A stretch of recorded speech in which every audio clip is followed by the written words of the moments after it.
Рассказы из дамской сумочки. Клэр Борхес, конечно, была никакая не Клэр, а уж тем более не Борхес. Клавдия Борисенко было написано в ее паспорте. Но паспорт был надежно спрятан в шкафу, в простынях, которые ей дарила еще бабушка. Но простыни были скучного белого цвета, поэтому лежали в шкафу в дальнем уголке и скрывали паспорт с настоящим именем, фамилией и годом рождения. Клэр давно уже воевала на 2, а то и на 3 любовных фронта, потому что жизнь одна, а прожить ее нужно так, чтобы было что вспомнить, но совершенно нечего было рассказать внукам. Эту чеканную формулировку она вывела для себя уже давно и неукоснительно ей следовала. В пятницу Клэр записалась к своему стилисту. Выходные ожидались насыщенные и хотелось встретить приключения во всеоружии. Вечером шеф Эдмон Тигранович пригласил ее на ужин. Отказываться было глупо.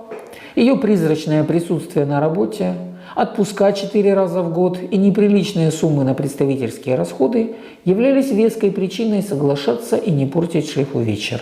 Раз уж он захотел провести время с ней, то так тому и быть.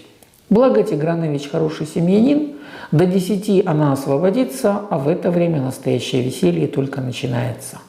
Рома звал в клуб, но Рома вариант на крайний случай. Вечно то кошелек дома забудет, то карточку банкомат зажуют. Да и секс с ним такой себе. Короче, лучше вообще ничего, чем такой секс. Хотя рассказывает интересно, умно, аж страшно. Стихи читает, в живописи разбирается. Такие знакомые и очень полезные для повышения культурного уровня. Но неохота повышать культурный уровень, когда все человечество отдыхает, отрывается и ведет себя неприлично.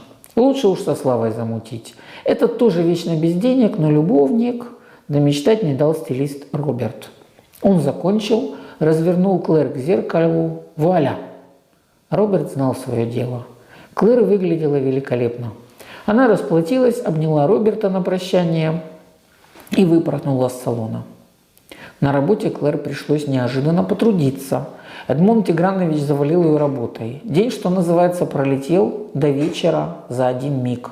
Не получилось ни кофе попить, ни продемонстрировать завистникам прекрасную прическу. Клэр огорчилась, но не сильно. Главное, чтобы вечер удался. Рому она решила поддержать неизвестности, зато железно договорилась о встрече со Славой. На Тиграновича она уже не сердилась. У него часто так бывает. Перед тем, как подарить дорогой подарок или отвезти ее отдыхать в экзотические места, мог наорать прилюдно или демонстративно завалить работать. Но шеф сегодня разочаровал. Объявил, что в последний момент выяснилось, что приезжают родственники, его жена готовит прием по такому случаю, поэтому встреча отменяется. Стараясь не показывать радость и облегчение, Клэр грустно покивала, поцеловала воздух возле его щеки и вышла из кабинета. Она лишь ненадолго заскочила домой и направилась к Славе. На метро принципиально не поехала, а по пробкам добиралась долго. Славы дома не было. И мобильный его не отвечал, потом вообще выключился. Оставался еще Рома. Прождав еще полчаса, Клэр набрала его номер. Судя по голосу, Рома был уже изрядно навеселе.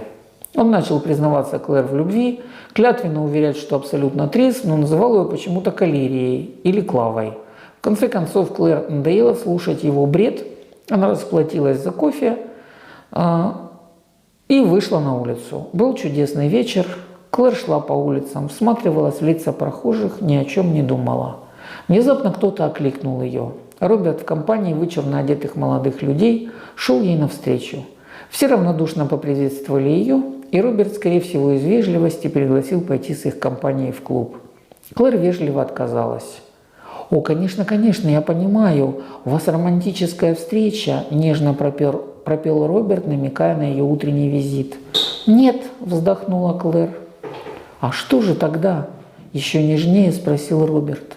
«Просто сегодня захотелось лечь спать красивой», – величественно ответила Клэр и удалилась, чтобы никто не видел слез разочарования, которые так старят красивых женщин.